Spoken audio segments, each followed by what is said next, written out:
আগের ভিডিওতে 9 বডি যিনি মেক্সিকান মর্জ ওয়েব সিরিজের 6টি এপিসোডের মধ্যে 4টি এপিসোড এক্সপ্লেন করেছিলাম। এই ভিডিওতে লাস্ট 2টি এপিসোড এক্সপ্লেন করব।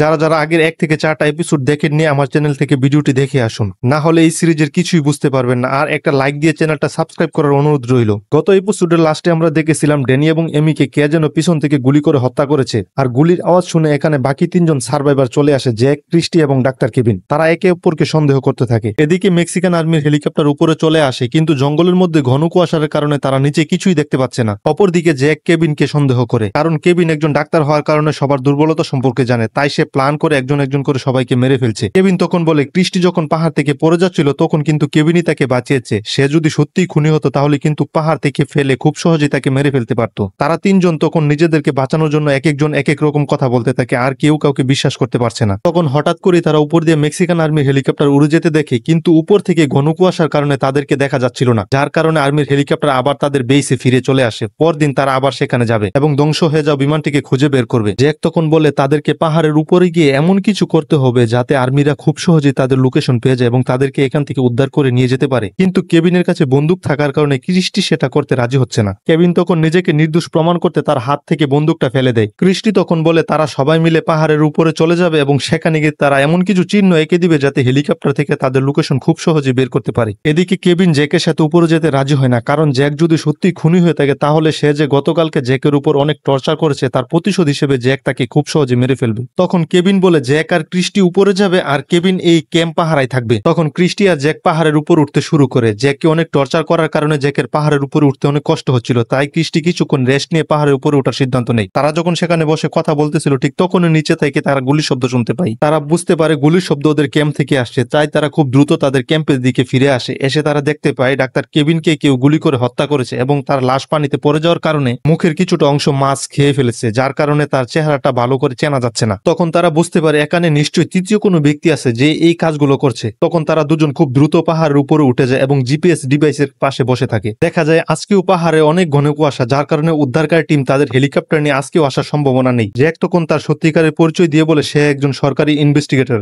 সে এয়ারলাইন্সের গোপন রহস্য বের করার জন্য এই বিমানে যাত্রা করছে, কিন্তু এই খবর কারো কাছে চলে যায়, যার কারণে তাদের বিমানটা এই জঙ্গলের মাঝে ক্র্যাশ করায় এবং এই প্ল্যান করেই এই হত্যাগুলো করা হচ্ছে। জ্যাক আরো বলে সে এবং তার স্ত্রী ক্লিয়ার সরকারি ইনভেস্টিগেটর, তার স্ত্রী নিশ্চয়ই এতক্ষণে তার খোঁজ করছে। অন্যদিকে আমরা জ্যাকের স্ত্রী ক্লিয়ারকে দেখতে পাই যে তার মেয়েকে বলছে যে কোনো ভাবে হোক জ্যাককে সে খুঁজে বের করবে। এরপর সে মেক্সিকোতে চলে যায় যাতে মেক্সিকো আর্মিদের চাপ প্রয়োগ করে জ্যাককে খুঁজে বের করতে পারে, যেহেতু তারা হারিয়ে যাওয়া বিমানের লোকেশন খুঁজে পেয়েছে। অন্যদিকে পাহাড়ের উপর আস্তে আস্তে সূর্য ওঠা শুরু করে, যার কারণে কুয়াশার কিছুটা কমতে থাকে। হঠাৎ করে তাদের পিছনে কিছু একটা আসার শব্দ শুনতে পায়। ক্রিস্টি তখন তার বন্দুক নিয়ে রেডি হয় এবং সে আস্তে আস্তে সামনের দিকে এগিয়ে যেতে থাকে। হঠাৎ করে পিছন থেকে কেউ একজন ক্রিস্টির মাথায় জুড়ে আঘাত করে এবং সে সেখানে পরে অজ্ঞান হয়ে যায়। আসলে এটাই হচ্ছে সেই খুনি যে একজন একজন করে সবাইকে খুন করছে। সেখানে পড়ে থাকা ক্রিস্টির পিস্তলটা সে হাতে নেয় এবং জ্যাকের দিকে আস্তে আস্তে এগিয়ে আসতে থাকে। জ্যাক তখন পিছনের দিকে পিছাতে থাকে। খুনির গায়ে তখন কালো পোশাক পরা। জ্যাক তার প্রাণ বাঁচাতে পিছনের দিকে যেতে থাকে। সে দেখতে পায় সে পাহাড়ের একদম লাস্ট সীমানায় এসে পৌঁছে গেছে। জ্যাক তখন তার পরিচয় জানতে চায়, কিন্তু সে কিছু না বলেই গুলি করে আর জ্যাক পাহাড়ের উপর থেকে পড়ে যায়। ক্রিস্টির জ্ঞান ফেরার পর সে বুঝতে পারে তাকেও মেরে ফেলা হবে, তাই সে খুনির কাছে পরিচয় জানতে চায় এবং সে কে সেটা দেখতে চায়। তখন সে তার মুখোশটি খুলে, যেটা দেখে ক্রিস্টি অবাক হয়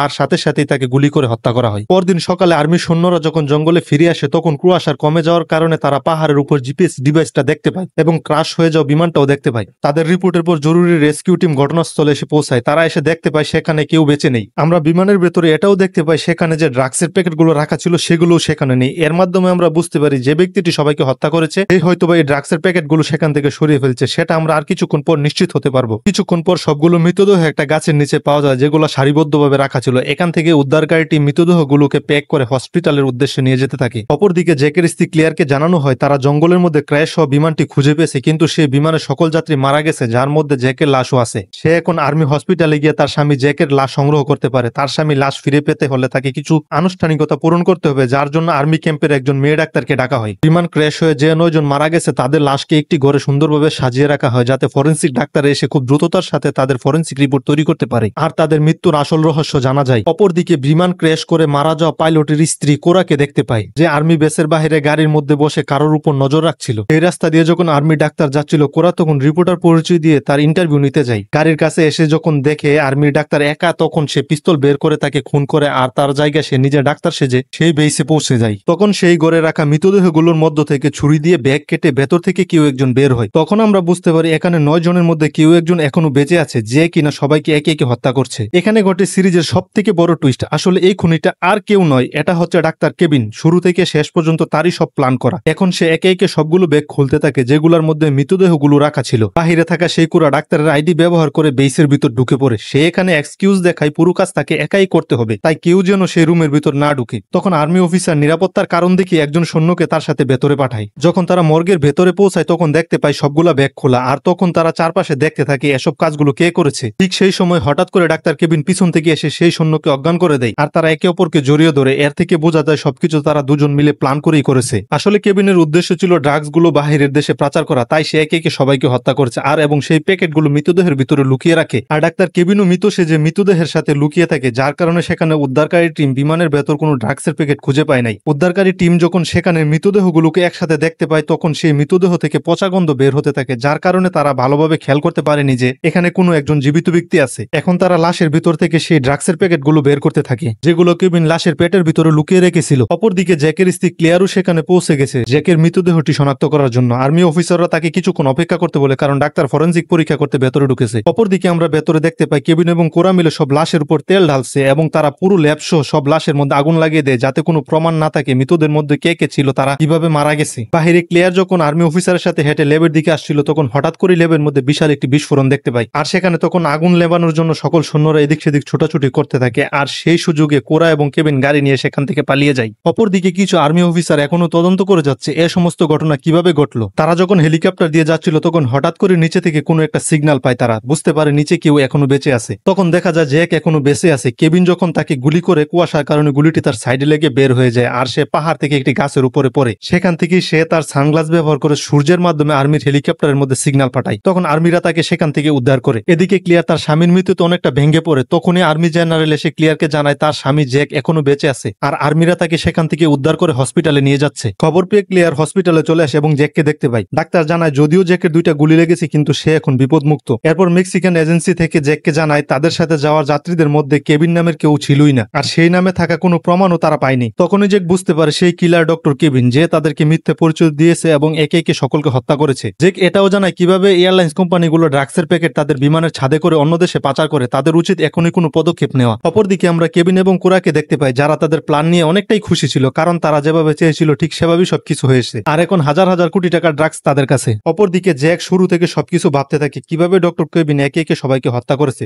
প্রথমে সে বিমানে থাকা পাইলটকে হত্যা করে যাতে বিমানের ভেতরে থাকা ড্রাগসের খবর সে কাউকে না জানাতে পারে। তারপর সে জঙ্গলে থাকা বিষাক্ত মাশরুম খায় ডেভিডকে হত্যা করে। সবাই যখন ঘুমিয়ে পড়ে কার্লোসকেও ছুরি দিয়ে হত্যা করে। তারপর লিসাকেও হত্যা করে। একইভাবে সবাই যখন এমি এবং ডেনি থেকে দূরে চলে যায় তখন সে এমি এবং ডেনিকে পিছন থেকে গুলি করে হত্যা করে। কেবিনের কাছে শুরু থেকে স্যাটেলাইট ফোন ছিল, আর সেই ফোনটা দিয়ে কুরার সাথে যোগাযোগ করে সকল প্ল্যান সাকসেস করে। পরে যখন লোক সংখ্যা কমে আসে তখন সে ফোনটা জ্যাকের ব্যাগের মধ্যে রেখে দেয় যাতে সবাই জ্যাককে খুনি হিসেবে সন্দেহ করে। আর ঠিক সেটাই হয়, সবাই জ্যাককে খুনি হিসেবে সন্দেহ করে। জ্যাক ও ক্লিয়ার ম্যানেজার কুরার বাড়ির দিকে রওনা হয় বাকি সবকিছু তার কাছ থেকে জানার জন্য। কেবিন তখন কুরাকে বলে সে পুরো পরিকল্পনাটা নিখুঁতভাবে করেছে, জঙ্গলের মধ্যে কি হয়েছে কেউ জানতে পারবে না। সে একে একে সবাইকে হত্যা করছে এবং জ্যাকের মৃতদেহটা বাদে সবার মৃতদেহ একসাথে করে। পাহাড়ের নিচে অনেক খোঁজাখুঁজির পরও সে জ্যাকের মৃতদেহটা পায়নি। কেবিন এখনো পর্যন্ত জানে না যে এটাই ছিল তার জীবনের সবচেয়ে বড় ভুল। জ্যাক তখন চিন্তা করে কেবিন কতটা প্ল্যান করে কাজ করেছে, কারণ সে তার জামা কাপড় খুলে ডেনিকে পুড়িয়ে দেয় আর মাথাটা পানির মধ্যে ডুবিয়ে দেয়, যার কারণে মুখের অংশটুকু মাছে খেয়ে ফেলে আর তারা মনে করে কেবিন মারা গেছে। জ্যাক এবং ক্রিস্টি তখন কিছু ধরতে পারেনি, কিন্তু এখন জ্যাক সবকিছু বুঝতে পারছে। এদিকে কেবিন এবং কোরা দেশ থেকে পালিয়ে যাওয়ার সিদ্ধান্ত নিয়ে ফেলছে। হঠাৎ করে কোরা বলে তার মাথাটা কেমন যেন ঝিমঝিম করছে। কেবিন এখানে আরো একটি সিক্রেট ফাঁস করে। সে বলে এসব কিছু তার কারণে হচ্ছে। সে আসার সময় জঙ্গল থেকে কিছু বিষাক্ত মাশরুম তার সাথে নিয়ে আসছে, আর সেগুলো সে এখন খাবারের সাথে মিশিয়ে কোরাকে খাইয়েছে। বিষাক্ত মাশরুম খাওয়ার কারণে কিছুক্ষণের মধ্যে কোরার সেখানে মৃত্যু হয়। কোরা মারা যাওয়ার পর কেবিন সবগুলো ড্রাগসের প্যাকেট নিয়ে একটি ছোট প্লেনে উঠে সেখান থেকে দেশ ছেড়ে পালিয়ে যাওয়ার সিদ্ধান্ত নেয়। তখনই জ্যাক এবং বাকি সৈন্যরা সেখানে চলে আসে। ডক্টর কেবিন এখানে জ্যাককে দেখে অনেক অবাক হয়, কারণ গুলি খেয়ে পাহাড় থেকে পড়ার পরও জ্যাক মরেনি। সে দ্রুত গতি বাড়িয়ে সেখান থেকে পালানোর চেষ্টা করে। তখন জ্যাক তার দিকে অনেকগুলো গুলি ছুড়ে, কিন্তু তারপরও ডক্টর কেবিন সেখান থেকে পালাতে সফল হয়। তখন কেবিন ভাবতে থাকে সে এখন নিরাপদ আর বাকি জীবনটা সে খুব সুন্দরভাবে কাটিয়ে দিতে পারবে। তখন সে দেখতে পায় হঠাৎ করে প্লেনের ফুয়েল লেভেল কমে যেতে শুরু করে। আসলে তখন জ্যাকের ছোড়া একটি গুলি প্লেনের ফুয়েল ট্যাঙ্কের মধ্যে লাগে, আর সেটা লিক করে তেল পড়তে পড়তে সেখান থেকে তেল শেষ হয়ে গেছে। কেবিনের প্লেন আস্তে আস্তে নিচে নামতে থাকে। তার প্লেন সেখানেই ক্র্যাশ করে যেখানে তাদের আগের প্লেনটা ক্র্যাশ করেছিল, আর এই প্লেন ক্র্যাশের ফলে কেবিনের সেখানেই মৃত্যু হয়, যেখানে সে একজন একজন করে সবাইকে হত্যা করেছিল। কেবিনের মৃত্যু দেখে সিরিজটি এখানেই শেষ হয়। ভিডিওটি ভালো লাগলে একটা একটা লাইক দিয়ে অবশ্যই চ্যানেলটাকে সাবস্ক্রাইব করে দিন, কারণ আপনাদের এক একটি সাবস্ক্রাইব আমার সামনে এগিয়ে যাওয়ার অনুপ্রেরণা।